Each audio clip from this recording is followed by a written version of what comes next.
आपके व्यक्तित्व में वो बात है जिसलिए तो सारी तरफ आपकी बात हो रही है। जोरदार तालियों के साथ माननीय लोकसभा अध्यक्ष आदरणीय श्री ओम जी बिरला जी। भारत माता की। सुबह का मौसम ऐसा था कि सूरज उगेगा न उगेगा, लेकिन सूर्य देवता की कृपा है कि मौसम छटा, सूरज उगा और हमें रोशनी मिली। दुनिया में भारत ही एक ऐसा देश है जहां पर देश के हर राज्य के अंदर, हर गांव के अंदर सूर्य की रोशनी मिलती है। और दुनिया के कई ऐसे देश हैं जहां पर सूर्य की रोशनी नहीं मिलती और वह सूर्य की रोशनी के लिए भारत में आते हैं, क्योंकि अगर सूर्य की रोशनी न मिले,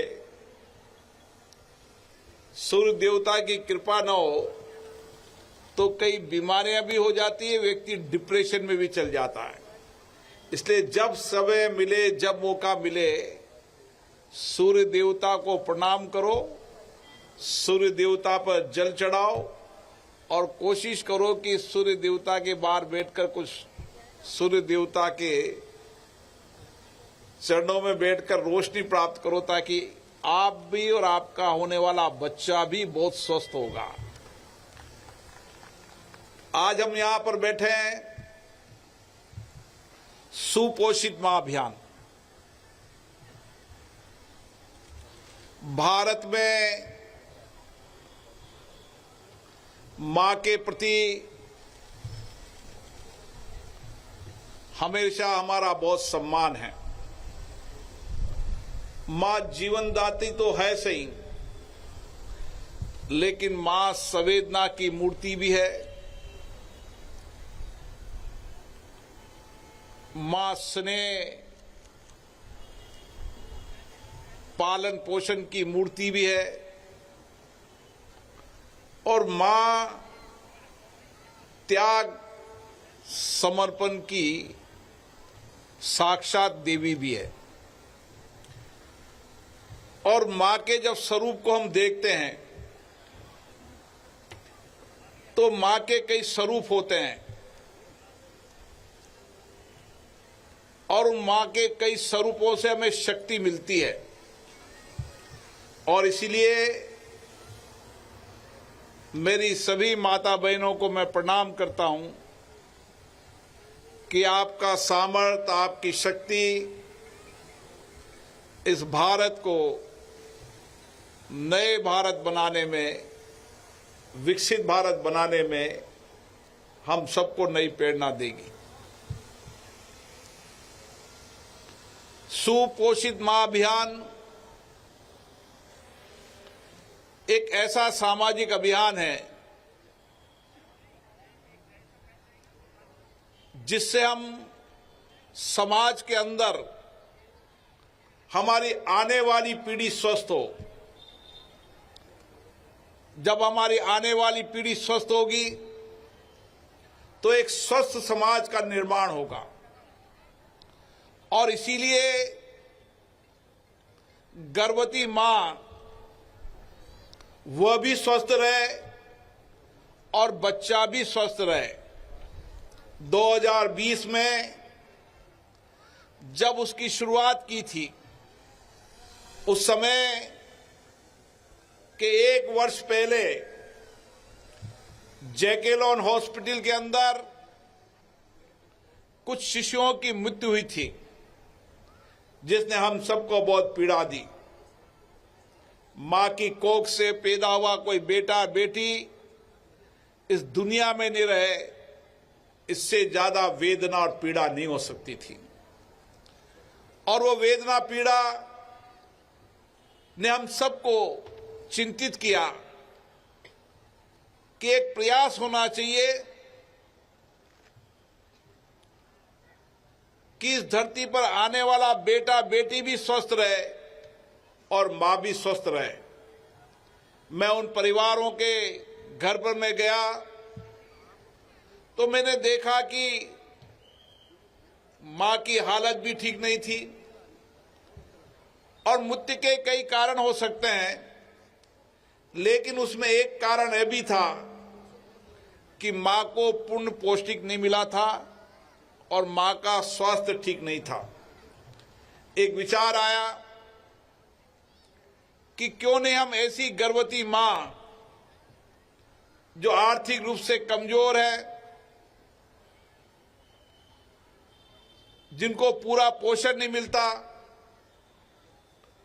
उनको किस तरीके से समाज मिलकर पोषण की व्यवस्था करे ताकि मां और बेटी स्वस्थ रहे। और जब विचार आया तो इस विचार के पीछे वो वेदना भी थी जो बच्चे इस धरती में पैदा हुए थे लेकिन दुनिया में नहीं रहे थे।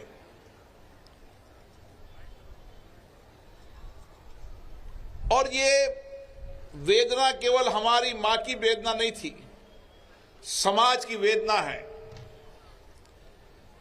और इस समाज की वेदना को मिलकर दूर करना हम सबकी सामूहिक जिम्मेदारी है। और इसीलिए जो गर्भवती मां होती है उसकी कोशिश होती है पहले कि मैं मेरे परिवार को भोजन कराऊं। कोई बेटा बेटी है तो उसको खिलाती है, पति को खिलाती है, और उसके बाद जो कुछ भी बचता है वह खाती है, क्योंकि उसकी जीवन के संस्कार ही त्याग के हैं, उनके जीवन के संस्कार ही समर्पण के हैं।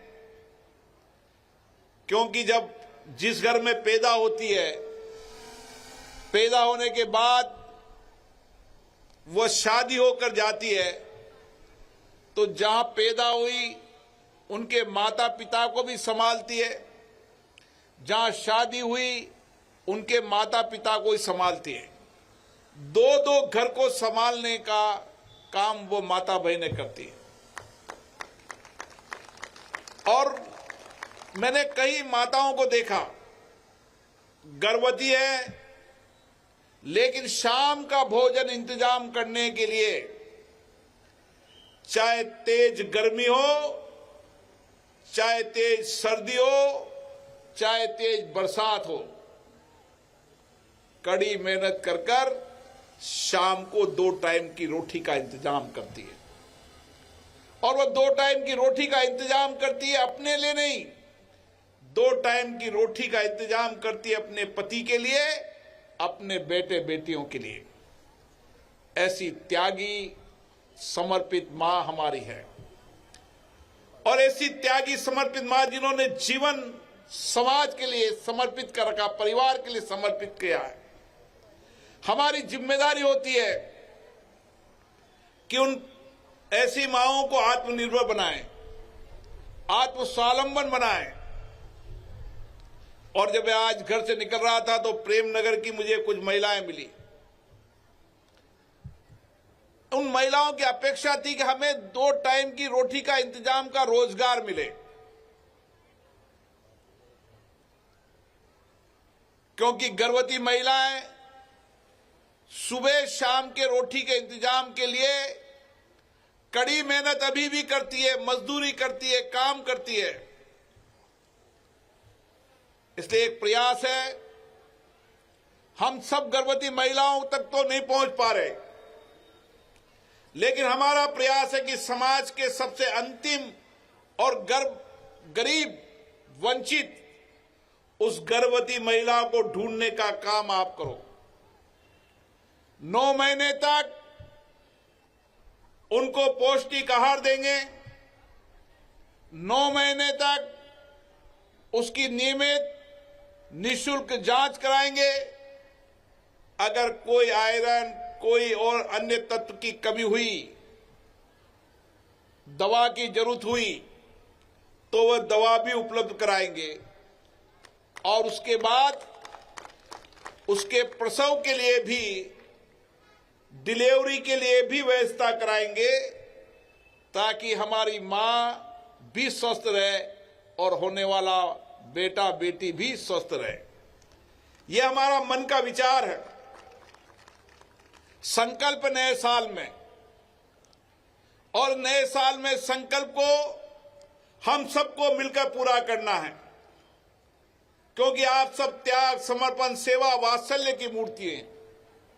आप अपने मोहल्ले, गांव, ढाणी के अंदर जहां भी ऐसी गरीब महिला, वंचित महिला को देखो जिनके पास भोजन की कमी है, उनका नाम नोट कराओ।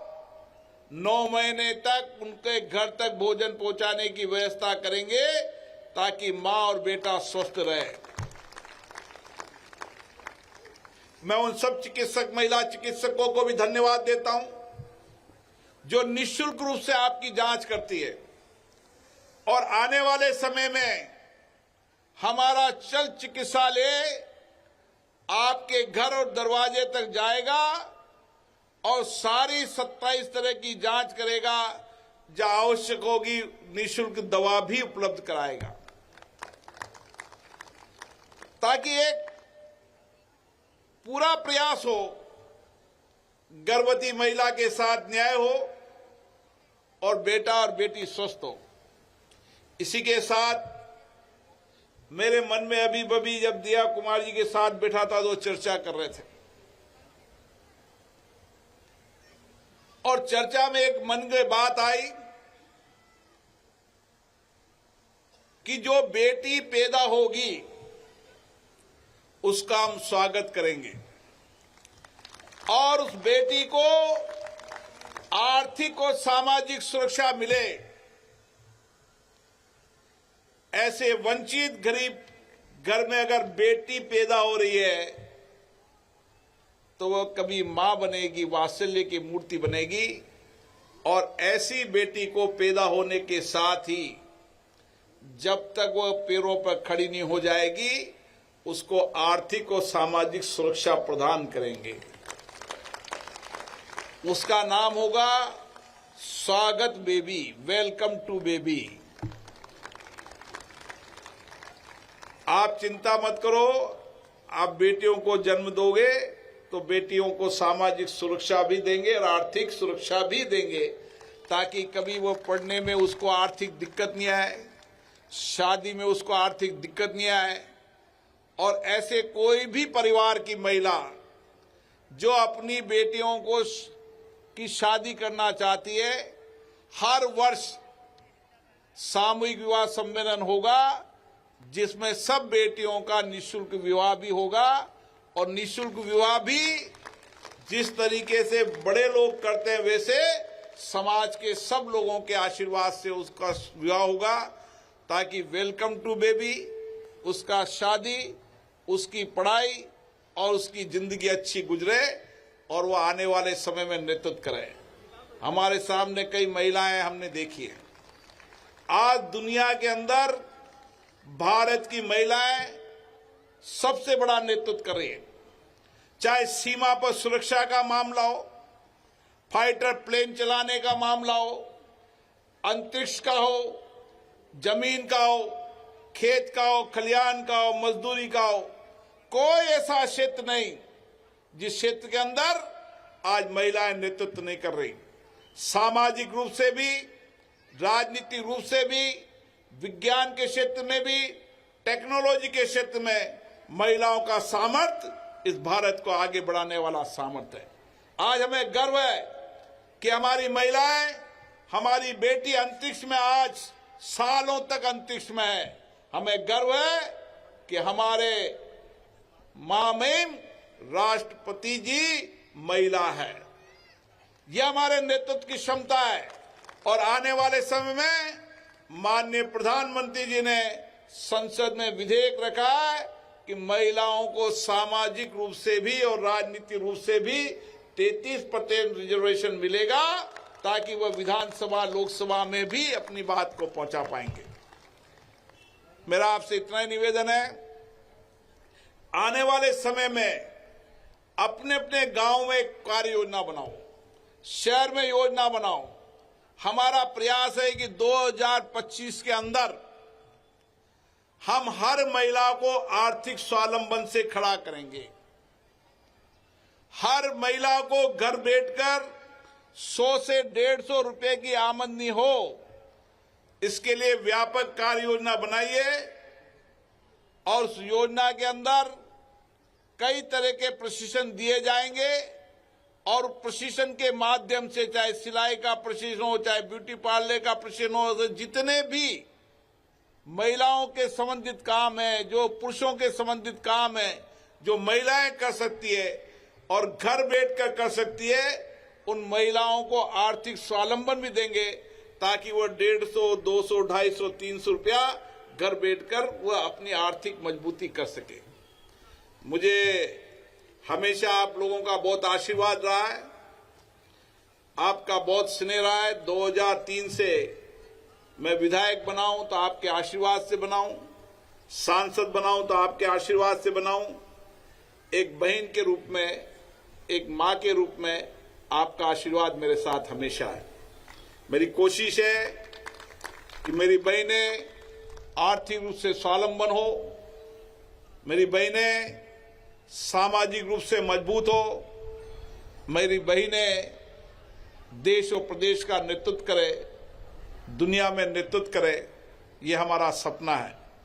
मुझे आशा है आप सबके आशीर्वाद से इस सपने को पूरा करने के लिए हम सब जनप्रतिनिधियों को आप आशीर्वाद देंगी और नए वर्ष में नए संकल्प के साथ, नई उम्मीदों के साथ हम कोटा बूंदी के हर गांव, ढानी और शहर में महिलाओं को आत्मस्वावलंबन भी बनाएंगे और सुपोषित मां अभियान के तहत आने वाले समय में हर मां स्वस्थ रहे और उसका बेटा बेटी भी स्वस्थ रहे, यह हमारा संकल्प है।